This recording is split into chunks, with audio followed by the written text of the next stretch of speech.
पाकिस्तान के अंदर टूरिज़्म का क्या स्कोप है, आप किस तरह देखते हैं? लोकल डोमेस्टिक टूर की बात कर रहा हूँ। ऐसा है कि इंफ्रास्ट्रक्चर की कमी है, लेकिन वैलीज़ ऑफ पाकिस्तान पूरी दुनिया में मानी जाती हैं। डेस्टिनेशंस हैं। हाँ बिल्कुल है। ट्रैकिंग इंफ्रास्ट्रक्चर नहीं है, डेस्टिनेशन हाँ है। बिल्कुल, लेकिन ट्रैकिंग जो K2 ट्रैकिंग वगैरह वो अभी भी पहले भी बहुत अनटैप्ड है। हाँ नहीं, और नहीं वो उसके लिए बहुत एडवेंचर टूरिस्ट आता है ऑलरेडी, और उसको वो टूरिज़्म हमारा चल रहा है अभी भी, ठीक है ना, क्योंकि उसमें आपके इंफ्रास्ट्रक्चर की नीड नहीं है। और जो जिस तरह माउंट एवरेस्ट है नेपाल में और इसी तरह K2 है पाकिस्तान में, तो ये टूरिज़्म पाकिस्तान की अभी किसी को वो इसका कोई नेमो बदल नहीं है।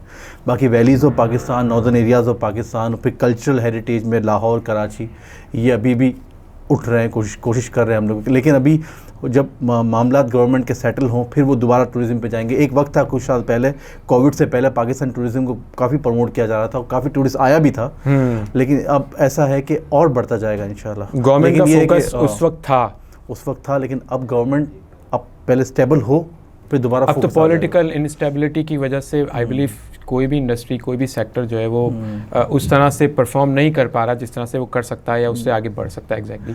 लेकिन ये अभी जैसे गवर्नमेंट स्टेबल होती है नेक्स्ट ईयर से फिर दोबारा टूरिज्म बूस्ट होगा, क्योंकि पाकिस्तान ने पहले अपना वीज़ा सेटअप बेहतरीन कर लिया है। उससे क्या हो गया कि पूरी दुनिया के टूरिस्ट अब वीज़ाज तो कम से कम ऑनलाइन अप्लाई कर सकते हैं। पहले तो ये भी नहीं था हमारे पास 4-5 साल पहले।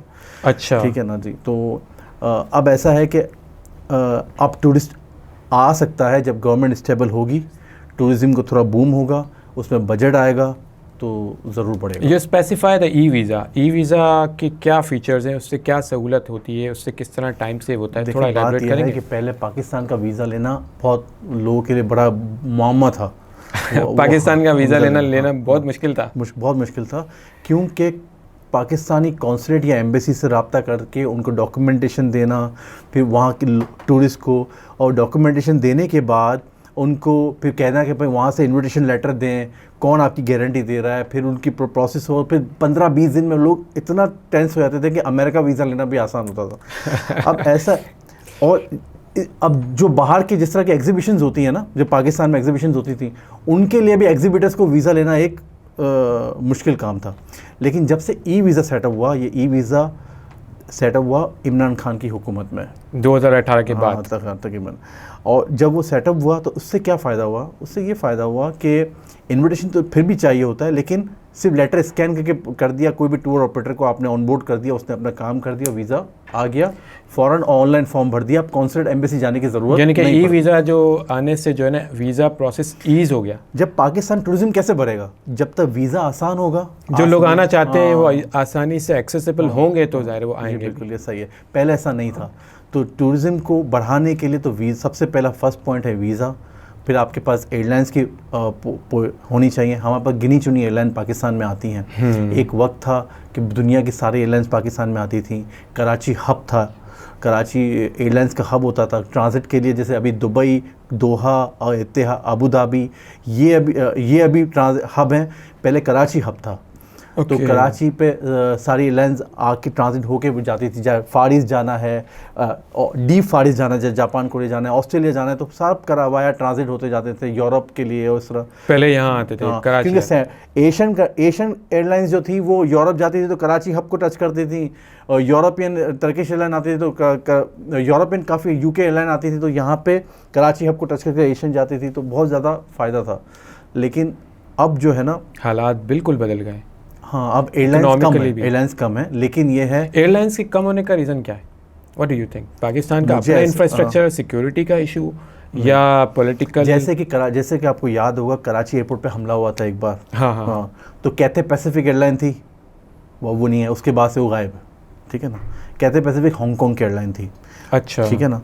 तो उससे क्या था कि उसके वीज़ा भी आसान थे हांगकॉन्ग के पहुँच, और फिर हांगकॉन्ग से आगे भी जाती थी तो काफ़ी ट्रांजिट जापान, कोरिया, वियतनाम इस तरह की जाती थी। तो बहुत सारे ऑप्शंस थे हमारे पास एयरलाइंस के। जब तक एयरलाइंस के ऑप्शंस नहीं होंगे ना, तो आप पाकिस्तानी ट्रैवलर्स को या बाहर के टूरिस्ट को पाकिस्तान लाने में बड़ा मुश्किल काम, फिर सिक्योरिटी की फीलिंग भी रहती है, फिर टेररिज्म के इश्यूज भी पाकिस्तान के सिक्योरिटी। मेरे हिसाब से सिक्योरिटी का इशू नहीं है, अब नहीं है। हाँ, ये है कि थोड़ी सी क्राइम रेशियो ज़्यादा है कराची में बनिस्बत दूसरे शहरों, बाकी ओवरऑल पूरे पाकिस्तान में क्राइम रेशियो इतना नहीं है। लेकिन ये है कि मेरे हिसाब से सिर्फ ये है कि आसानियाँ पैदा करना होंगी ना, तो जैसे कि एयरलाइंस बढ़ेंगी, सिविल एविएशन अथॉरिटी जो है ना, उनका बड़ा रोल है, वो और भी एयरलाइंस को ऑनबोर्ड कर सकती हैं, जो कि कर रही है। जैसे ब्रिटिश एयरवेज आई है अभी, और भी दूसरी एयरलाइंस ऑनबोर्ड आ रही है। अभी यूएई की विज़ एयर बजट एयरलाइन है, वो आएगी। तो जब विज़ एयर आए, इस तरह की एयरलाइन, जब बजट एयरलाइंस जो पाकिस्तान का रुख करेंगी ना, तो उससे बहुत फ़ायदा है। तो फिर पाकिस्तानी ट्रैवलर्स भी जा सकेगा आसानी से, कम पैसों में, क्योंकि इन्फ्लेशन बढ़ चुका है ना, और बाहर के टूरिस्ट भी आ सकते हैं।